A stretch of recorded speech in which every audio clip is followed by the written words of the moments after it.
कोयटा शहर में आपको पता है कि पानी का बहुत बड़ा इशू जा रहा है और जो डिपार्टमेंट है अक्सर ट्यूबवेल वो डिसकनेक्ट हुए हैं वापडा की जानिब से।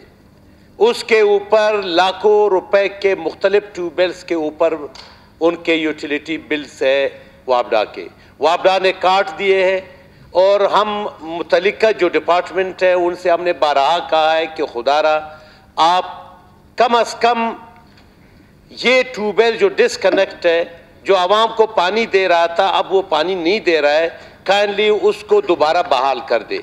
ये तमाम कोयटा का इशू है।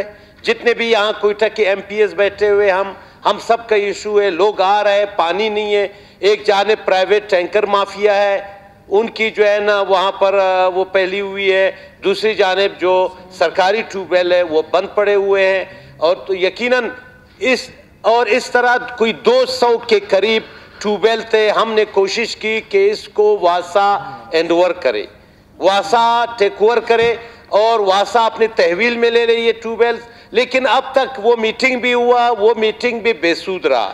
तो काइंडली आप भी कोयटा के MP हो, इस हवाले से कोई स्ट्रिक्टली इकदाम उठाने चाहिए कि वो 200 ट्यूबवेल जो पड़े हुए हैं वो ट्यूबवेल कम अज कम वासा अपने तहवील में ले ले।